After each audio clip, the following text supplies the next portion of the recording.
Good morning to all of you. कैसे हैं आप सब? तो आज स्टार्ट करते हैं। आज हम 13 अक्टूबर करंट अफेयर्स देखेंगे। So let's get started. हमारा फर्स्ट टॉपिक है ग्लोबल हंगर इंडेक्स 2023 का रिलीज़ हुआ है, जिसमें हमारी कंट्री की यानी कि इंडिया की पोजीशन 111 आई है आउट ऑफ 125 कंट्रीज़। और जिससे ये पता चलता है कि भाई काफ़ी सीरियस लेवल की हंगर प्रॉब्लम है हमारी कंट्री में। तो ये एक फैक्ट है जो आप याद रखेंगे। And for the one day examination this triple one. Okay.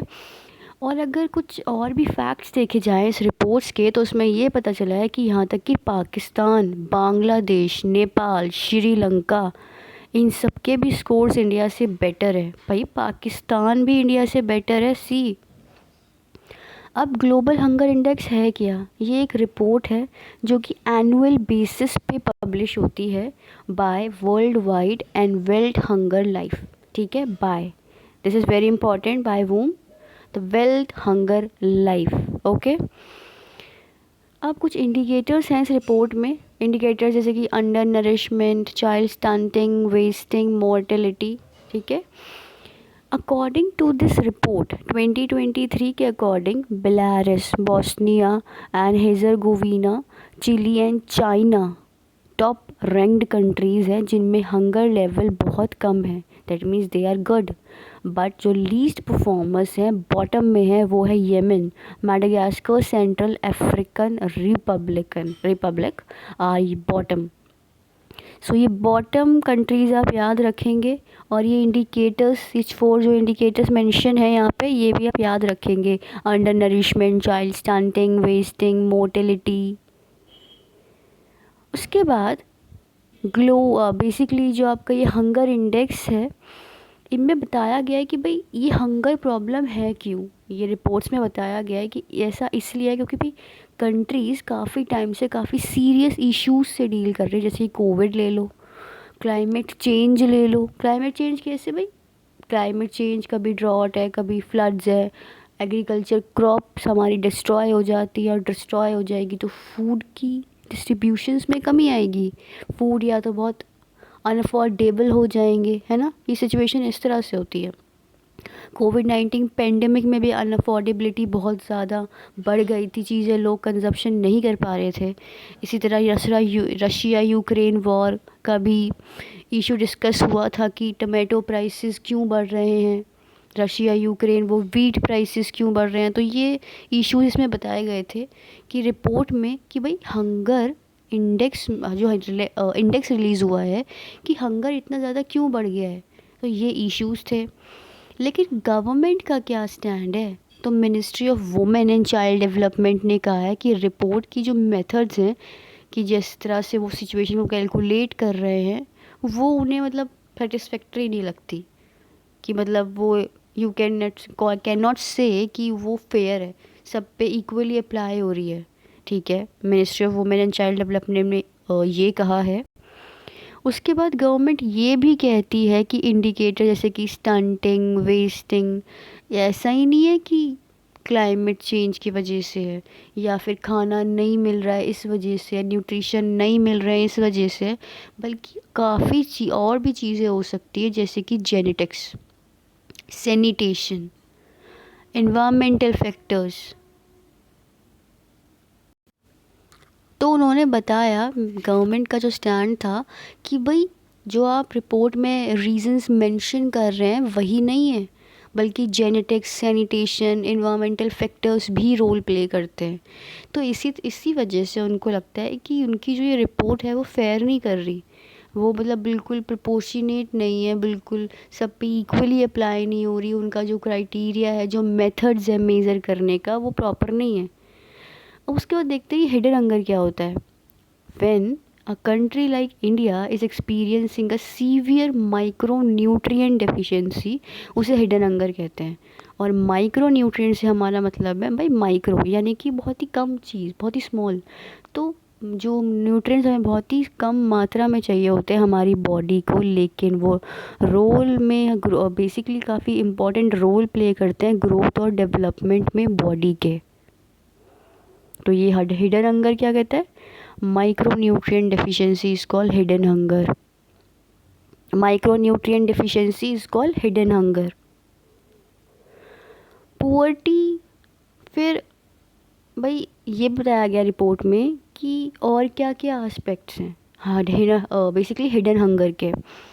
तो उसमें बताया गया कि पुअर्टी होगी तो लोग खाना नहीं अफोर्ड कर पाएंगे, वो एसेंशियल न्यूट्रिएंट्स नहीं ले पाएंगे क्योंकि वो फूड कंजप्शन नहीं कर सकते। जब खाना ही नहीं होगा तो न्यूट्रिशन कहाँ से होगा? पुअर्टी है, they can not consume the food, they can not have the nutrients that they want to have. तो पुअर्टी का पूरा रोल है, पुअर्टी इज़ देयर, अफोर्डेबिलिटी नहीं है खाने की, दे can not consume food, particularly वो फूड जो उन्हें न्यूट्रिशन प्रोवाइड कर सके। अब और क्या एस्पेक्ट थे जो, और हम रिपोर्ट के अलावा हम क्या कह सकते हैं भाई इतना हंगर क्यों है हमारी कंट्री में? क्योंकि अगर हमारा सिस्टम देखें, फूड सप्लाई सिस्टम, उसमें काफ़ी लीकेजेस हैं भाई, प्रॉपर फूड सप्लाई नहीं हो पाता है, जहाँ होना चाहिए वहाँ नहीं पहुँचता, जिसके वजह से अगर हमारी फ्लो चेन है, जो हमारा सप्लाई चेन है, अगर उसमें प्रॉपर बेसिकली रिस्ट्रिक्शंस आती है तो फूड स्कार्सिटी होती है। फूड स्कार्सिटी मतलब कह सकते हैं कि आप फूड नहीं उतनी मात्रा में अवेलेबल नहीं होता, और कोई चीज़ जब ज़्यादा मात्रा में अवेलेबल नहीं होगी तो प्राइस बढ़ाने पड़ेंगे, और प्राइसेस बढ़ेंगे तो लोग नहीं खरीद पाएंगे, जो पुअर है वो नहीं खरीद पाएंगे। तो leakages in food distribution and supply chain management restrict the flow of food to vulnerable population.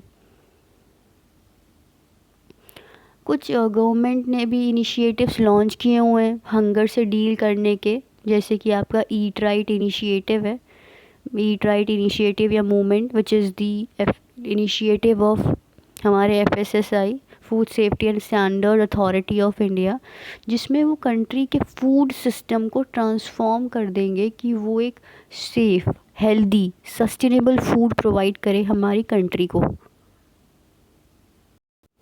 और उन्होंने इसमें जो टैगलाइन लिया था ईट राइट मूवमेंट में था, वो था सही भोजन एंड बेहतर जीवन। तो ये टैगलाइन याद रखेंगे। मिशन इंद्रधनुष भी लॉन्च हुआ था, जो कि वैक्सीनेशन प्रोवाइड कराता है हमें 12 वैक्सीन प्रिवेंटेबल डिसीज़ के रिस्पेक्ट में, जैसे कि डिप्थीरिया ले लो, आपका ट्यूबरकुलोसिस ले लो, आपका जापानीज़ इंसेफेलाइटिस ले लो, और जितने भी यहाँ पे सारी मेंशंस है, पोलियो, टेटनस, आपका हेपेटाइटिस, ये सब के लिए मिशन इंद्रधनुष में हम वैक्सीनेशन प्रोवाइड कराते हैं। एक स्टडी हुई थी, नेक्स्ट जो हमारा टॉपिक है, हेडलाइन है, वर्ल्ड बैंक ने एक स्टडी की है ह्यूमन सेटलमेंट्स पे, और जिससे ये पता चला है कि ज़्यादातर ह्यूमन सेटलमेंट फ्लड जोन्स में हैं। वो फ्लड जोन्स तो बहुत रिस्की हैं, वहाँ पे कभी भी बाढ़ आ सकती है, कुछ भी हो सकता है, कुछ भी हो सकता है भाई, क्लाइमेट चेंज का इशू इतना ज़्यादा इंटेंस है। और ज़्यादातर ये फ्लड जोन्स में सेटलमेंट वाला कॉन्सेप्ट लो इनकम और मिडिल इनकम कंट्रीज़ में है। तो ह्यूमन सेटलमेंट के बारे में बताया गया है, वर्ल्ड बैंक ने बताया है कि ज़्यादातर ह्यूमन सेटलमेंट फ्लड जोन्स में है। वो फ्लड जोन्स तो बहुत रिस्की हैं, कभी भी कुछ भी हो सकता है, और लेकिन फिर भी लोग वहाँ रह रहे हैं। ठीक है, जैसे कि एग्ज़ाम्पल दिया गया था लीबिया का, जो कि ऑलरेडी सितंबर में 2023 में ही फ्लडिंग से डील कर चुका है, लेकिन तब भी वहाँ पे इंक्रीज सेटलमेंट का हुआ है इन दी वो फ्लड जोन्स, इन दी वोस्ट फ्लड जोन्स। मतलब पास्ट एग्जाम्पल्स हैं कि भाई यहाँ सेटल नहीं होना, ये रिस्की एरिया है, लेकिन फिर भी लोग सेटल हो रहे हैं।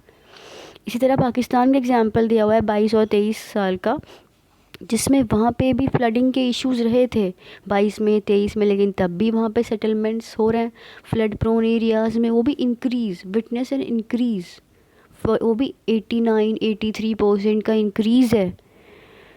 कुछ कंट्रीज़ का तो चलो ठीक है, इस तरह के इश्यूज़ हैं, और कुछ लोग अभी सेटल हो क्यों रहे हैं इस तरह के एरियाज़ में? क्योंकि उनके कुछ कल्चरल कनेक्ट्स हैं, कुछ हिस्टोरिकल कनेक्शंस हैं फ्लड प्रोन रीजन्स के साथ। ठीक है भाई, ऐसे कौन से कनेक्शंस हैं? आप यू कैन से कुछ कल्चरल कनेक्ट होता है उनका कि भाई ये हमारी यहाँ पे मतलब हमारा कोई रिलीजियस कनेक्ट है, यहाँ पे हमारे यू कैन से कि भाई ये जन्मभूमि है, इस जगह पे जन्म हुआ था हमारे पिताश्री का, हमारे नाना जी का, या हमारे ग्रैंड पेरेंट्स का। तो इस तरह के वो कुछ कल्चरल कनेक्ट्स लेके चलते हैं। तो ये भी एक इश्यूज़ है कि लोग क्यों फ्लड प्रोन एरियाज़ में सेटल होना प्रेफर कर रहे हैं। नेक्स्ट हमारा टॉपिक है India scheduled tribe constitutes 8.6% of the population, जो कि अलग अलग स्टेट्स और यूनियन टेरिटरीज़ में रहते हैं। भाई शेड्यूल्ड ट्राइब पॉपुलेशन का 8.6% है, काफ़ी बड़ा नंबर है। अगर हम आर्टिकल 244 को देखें तो वो इनके लिए आर्टिकल 244 इंडियन कॉन्स्टिट्यूशन का कहता है इनके एडमिनिस्ट्रेशन के लिए, इसका मतलब इनकी बात कॉन्स्टिट्यूशन में भी है शेड्यूल ट्राइब्स की। कौन से आर्टिकल में? 244। इवन बुरिया कमीशन जो थी 2002 में, इन्होंने एक बात कही थी कि जिन एरियाज़ में 40% या ज़्यादा, उससे ज़्यादा ट्राइबल पॉपुलेशन रिसाइड करती है तो उस एरिया को शेड्यूल एरिया डिक्लेयर कर दो अकॉर्डिंग टू द 1951 सेंसस। बुरिया कमीशन याद रखेंगे किससे रिलेटेड थी? शेड्यूल ट्राइब से। शेड्यूल ट्राइब, बुरिया commission is equals to schedule tribes.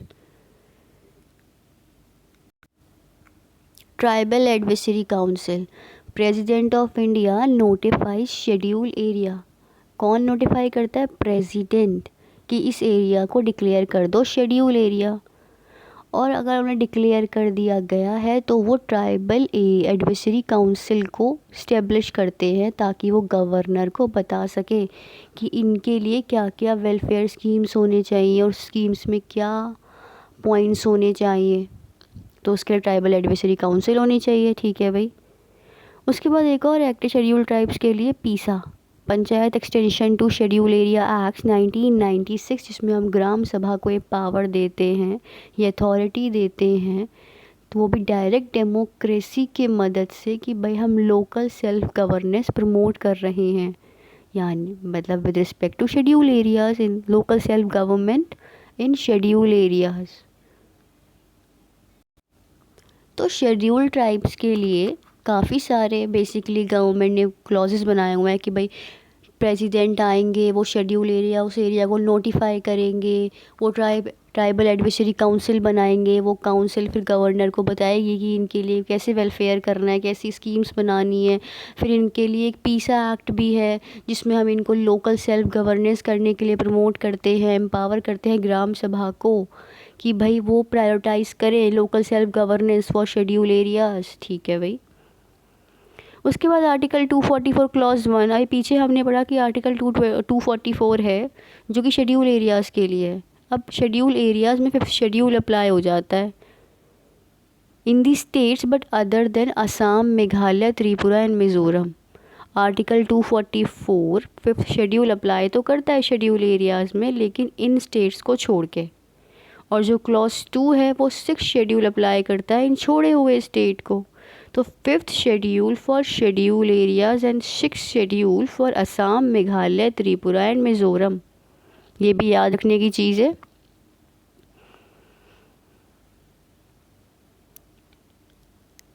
Constitution हमारा डिफ़ाइन नहीं करता कि शेड्यूल ट्राइब्स को कैसे रिकग्नाइज़ करें। सेंसस 1931 के according schedule tribes are termed as backward tribes, जो कि living in the excluded and partially excluded areas.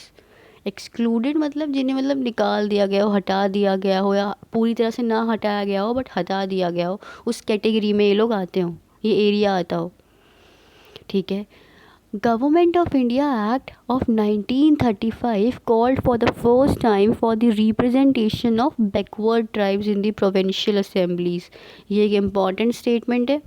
Article 366 clause 25 सिर्फ हमें प्रोसेस बताता है कि कैसे इनको डिफ़ाइन करें, करता नहीं है डिफ़ाइन, बस प्रोसेस बताता है कि भाई ऐसे ऐसे कर लो, बाकी आपकी मर्ज़ी है। नेक्स्ट आया है कि सुप्रीम कोर्ट ने कहा है कि नेसेसी सुप्रीम कोर्ट ने क्या स्ट्रेस किया? It stress the necessity for a consistent and a dependable code of investigation. जैसे कि कोड ऑफ कंडक्ट होता है ना, चीज़ें ऐसे ऐसे करनी है, जैसे कि इलेक्शंस में मॉडल कोड ऑफ कंडक्ट है, तो वो पुलिस के लिए सुप्रीम कोर्ट कह रही है कि एक कंसिस्टेंट और डिपेंडेबल कोड ऑफ इन्वेस्टिगेशन होना चाहिए, ताकि जो लूप होल्स हैं इन्वेस्टिगेशंस में या सर्विस में आते हैं वो नहीं होने चाहिए। क्योंकि कितनी बार होता है कुछ ऑफिसर्स जानबूझ के गलत करते हैं और वो उसको गलती मानते भी नहीं है, वो गिल्टी भी नहीं होते। इवन अगर हम फ्यूचर पास्ट रिपोर्ट्स देखें तो जस्टिस वीएस मलिमत कमेटी, जो कि reforms of the criminal justice पे बनाई गई थी, उन्होंने खुद ये कहा था कि successful prosecution of the guilty depends on a thorough and a careful search for truth and collection of evidence. तो कहने का मतलब ये है कि अगर आपको मुजरिम को पकड़ना है जो गिल्टी है, तो उसके लिए आपको बहुत ही केयरफुली चीज़ों को डील करना पड़ेगा, बहुत ही एविडेंस कलेक्ट करने पड़ेंगे साइंटिफिकली हर तरह से, ठीक है। जो कि सुप्रीम कोर्ट तभी तो ये कोर्ट के लिए कह रही है कि भाई लोग काम नहीं कर रहे अच्छे से, कोई सपोर्ट ही नहीं कर रहा, कोई कोऑपरेट भी नहीं कर रहा, इस तरह की चीज़ें हैं। नेक्स्ट है telecom dispute settlement appellate tribunal has ruled that OTT platforms जैसे कि Hotstar, they are not in the jurisdiction of Telecom Regulatory Authority of India, and they are governed by the IT rules which is notified by the Ministry of Electronics and Information Technology. सो कहने का मतलब ये है कि जो हमारी dispute settlement appellate tribunal है वो कह रही है कि भाई OTT प्लेटफॉर्म्स टेलीकॉम रेगुलेटरी के अथॉरिटी के अंदर नहीं आते, वो इंफॉर्मेशन या IT रूल्स 2021 के अंतर्गत आते हैं, ये कहा गया है, स्टेटमेंट है ये।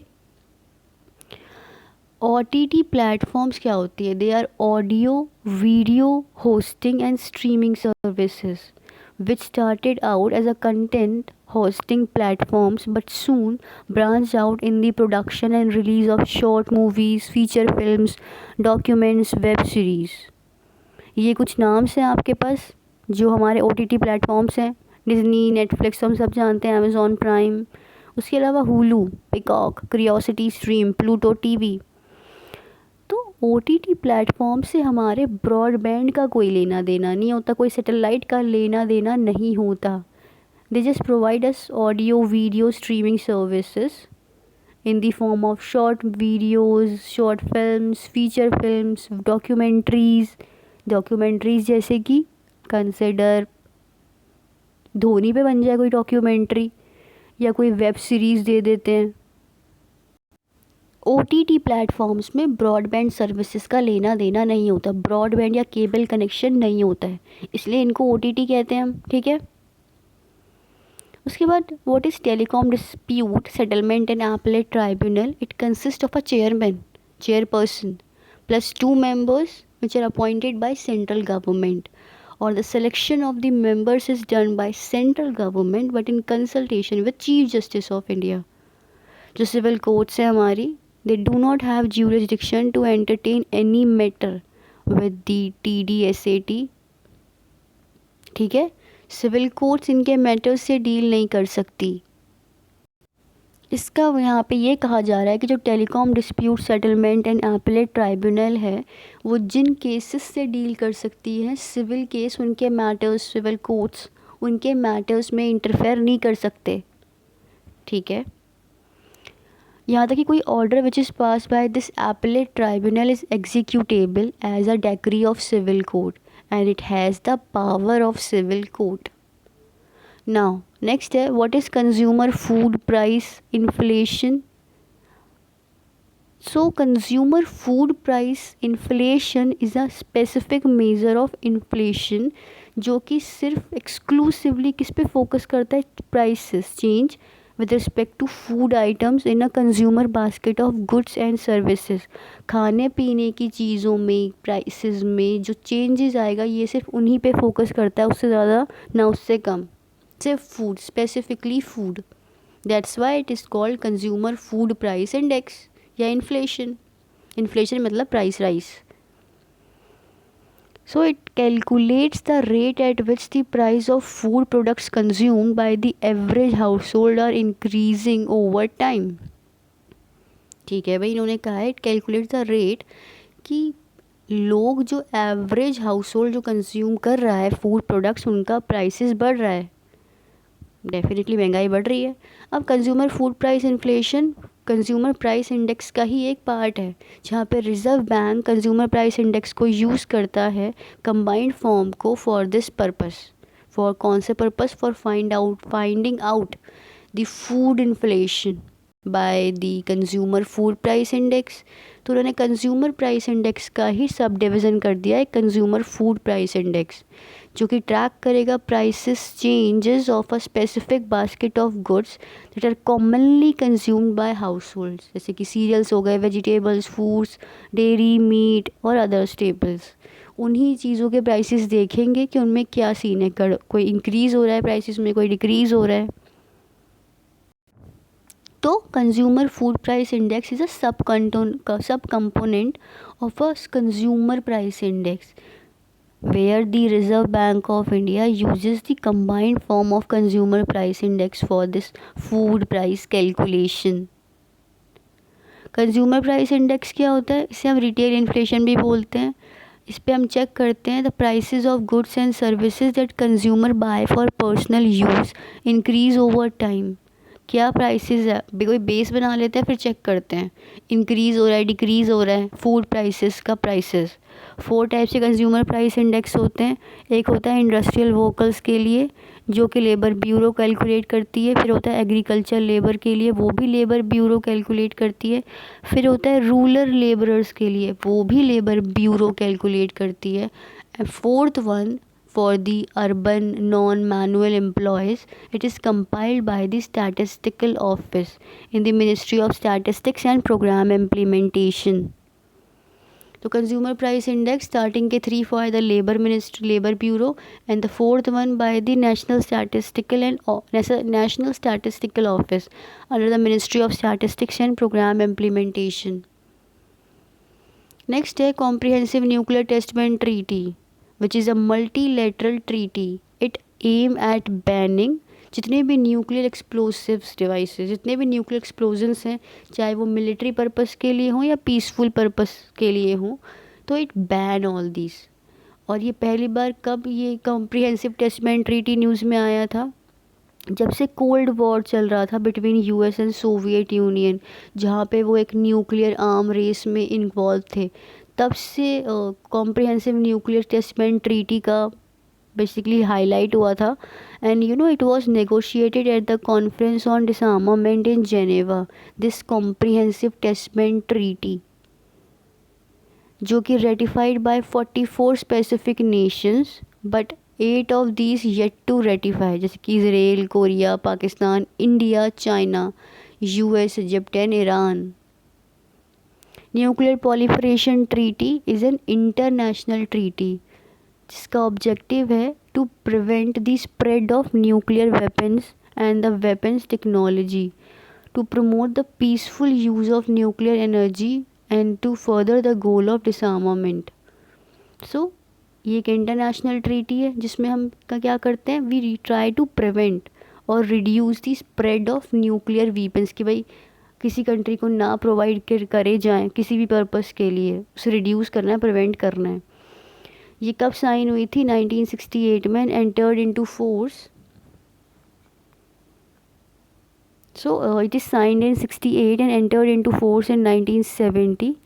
इंडिया इसका मेंबर नहीं है और टोटल मेंबर 191 है. इसमें क्या है, कंट्रीज़ को ये करना होता है कि they have to give up any present or future plans to build nuclear weapons in return for access to peaceful use of nuclear energy. तो अगर पीसफुल यूज़ करना है न्यूक्लियर एनर्जी सेक्टर में, तो कोई भी फ्यूचर या प्रेजेंट प्लान आप न्यूक्लियर वेपन बनाने का सोच रहे हैं तो उसे आपको ड्रॉप करना पड़ेगा. If you want to promote the peaceful use of nuclear energy, if you want to use it और हैव इट. नेक्स्ट है Indian pharmacopoeia commission join the pharmacopoeial discussion group, जो कि एक बहुत ही इंपॉर्टेंट मूव है to enhance the pharmaceutical standards compliance international recognition of the Indian pharmaceutical products. ठीक है भाई। अब ये हमारी Indian pharmacopoeial commission is an autonomous institution of the ministry of health and family welfare which is created to set standards for drugs in India. और इसका जो basic function है कि वो रेगुलरली हमें अपडेट करता है about the standards of drugs which is commonly required for the treatment of disease prevailing in this region. ठीक है। यहाँ तक कि कुछ ऑफिशियल डॉक्यूमेंट्स भी वो हमें पब्लिश करते हैं for improving the quality of medicines by way of adding new or updating the existing monographs in the form of Indian Pharmacopoeia। कि भाई कोई हमने कोई सॉल्ट प्रिपेयर किया है मेडिसिन का, तो ये हमें वो सजेस्ट करते हैं कि इसमें थोड़े चेंजेस कर दो, तो वो इस तरह से हमें ऑफिशियल डॉक्यूमेंट्स प्रेजेंट करते हैं जिससे हम मेडिसिन की क्वालिटी को इम्प्रूव कर सकते हैं। It even promote the rational use of generic medicine by publishing the National Formulary of India। National formulary of India, तो it further promotes the use of generic medicine. ये नहीं कि भाई कोई रिस्ट्रिक्टेड मेडिसिन है, they even promote generic medicine जो कि low prices पे अवेलेबल होती है। Indian pharmacopoeial commission prescribe standards for the identity purity and strength of drugs which is essentially required for the health care perspective of human beings and यहाँ तक कि animals भी। तो standards for the identity, purity, strength of drugs which is essentially required from the healthcare perspective। यहाँ तक कि IP reference substance भी provide कराते हैं जो कि एक फिंगरप्रिंट की तरह है, एक फिंगरप्रिंट की तरह for identification of an article under test and its purity. So IPC provides IP reference substance, fingerprint की तरह छप जाएगा और जो आर्टिकल है उसका टेस्ट होगा, प्यूरीफाई कि वो भैया उसका सिस्टम क्या है, क्या उसकी मैन्युफैक्चरिंग है, किस तरह का उसका कंपोजिशन है, उसकी प्योरिटी क्या है, तो उस चीज़ को वेरीफाई किया जाएगा फिंगरप्रिंट का नाम देके या IP रेफरेंस सब्सटेंस का नाम देके।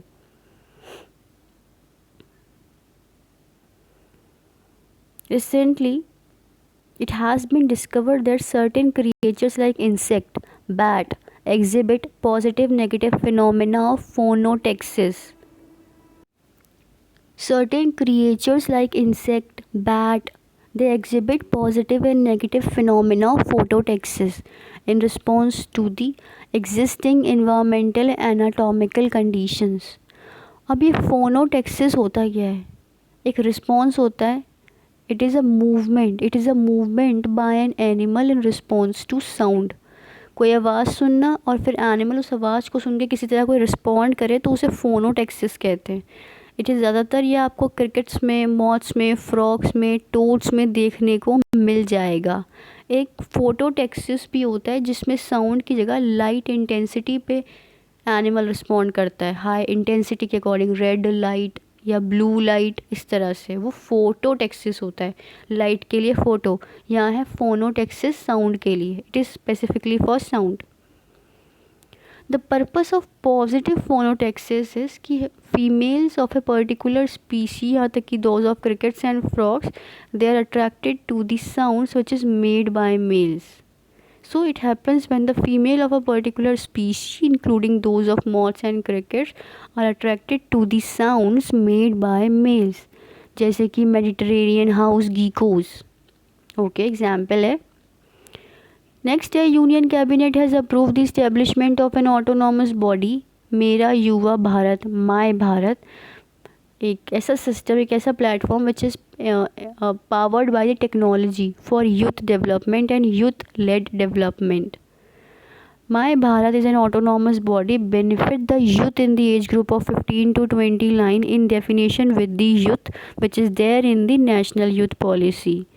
And in case of program components which is specifically meant for adolescents, the beneficiary will be in the age group of 10 to 9 years।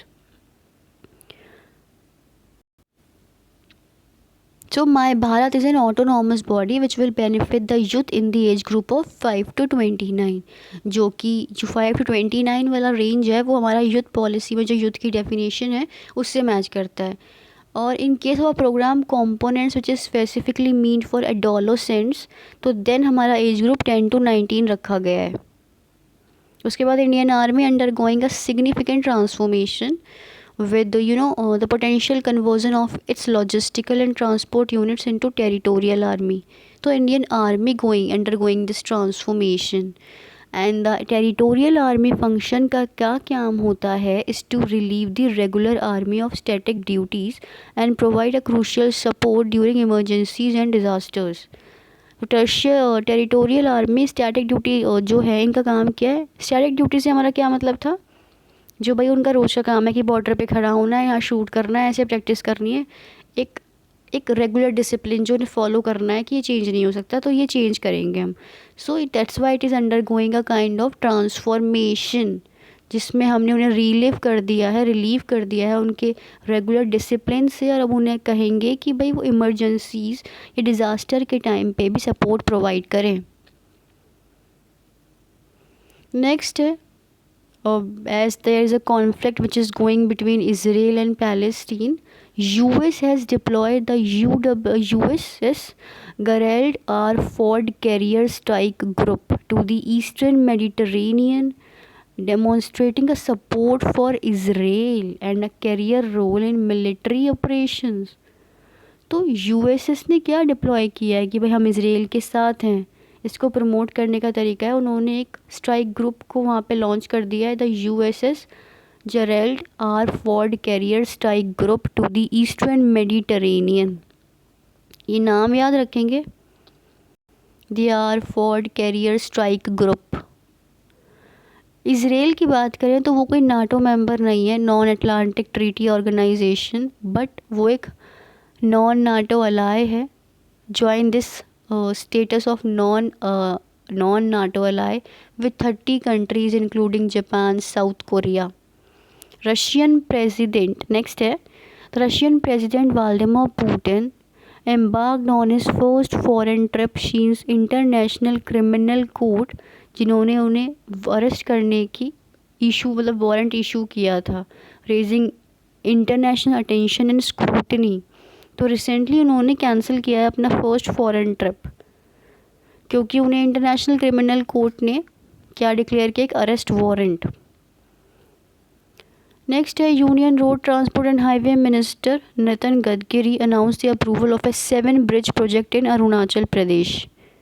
Next है, Uttar Pradesh win award for using telecommunication technology in mental health and counselling. हमारा Uttar Pradesh wins award for using telecommunication technology. Udaipur, जिसे हम city of lakes कहते हैं, it's set to become the India's first wetland city. वैसे wetland convention का नाम क्या है, रामसार कन्वेंशन. नेक्स्ट है, मिनिएचर ईस्टर्न घाट. हम एक कुछ क्रिएट करने वाले हैं मिनिएचर ईस्टर्न घाट जैसे, जो कि ईस्टर्न साइड्स पे हैं, अनब्रोकेबल चेन है, टू बिकम अ की टूरिस्ट डेस्टिनेशन इन विशाखापट्टनम सून. उसके बाद भाई रिजर्व बैंक ऑफ इंडिया ने पेनल्टी लगा दी है पेटीएम पेमेंट बैंक पे, और रीज़न ये बताते हुए कि वो रूल्स को फॉलो नहीं करते, जो आरबीआई की गाइडलाइंस है उसे फॉलो नहीं करते, नॉन कंप्लायंस फॉलो करते हैं. बेसिकली नॉन कंप्लायंस का मतलब कोई जो रूल फॉलो नहीं करता तो वो नॉन कंप्लायंट होता है. उसके बाद भाई Reserve Bank of India recently has taken a significant regulatory action by cancelling the certificate of registration of Chennai based IND bank houses limited. इनका licence certificate of registration cancel कर दिया गया है, IND housing limited, Chennai based. Next है, RITES which is a prominent public sector enterprises under the ministry of railway achieve the Navratna status and it becoming the 16th central public sector enterprises in India to be granted this distinction.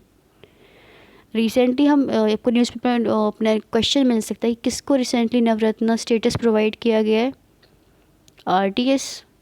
Next है, international day for disaster risk reduction 13 अक्टूबर को celebrate करते हैं, जिसकी theme है fighting inequality for a resilient future. Next है, जो next हमारा topic है वो है कि 9th जो P20 समिट हो रहा है वो इंडिया होस्ट कर रही है, इंडिया की पार्लियामेंट ऑफ इंडिया होस्ट कर रही है in collaboration with international parliamentary union, and it will take place in Delhi, new Delhi, जिसका थीम है parliament for one earth, one family, one future.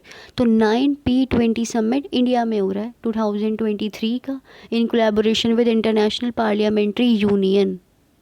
उसके बाद है गोल्ड मेडलिस्ट नीरज चोपड़ा को लॉरेस का ब्रांड एम्बेसडर बना दिया गया है, एम्बेसडर बन गए, not the brand ambassador but ambassador. Okay, so that is it for today. Thank you so much and have a very nice day.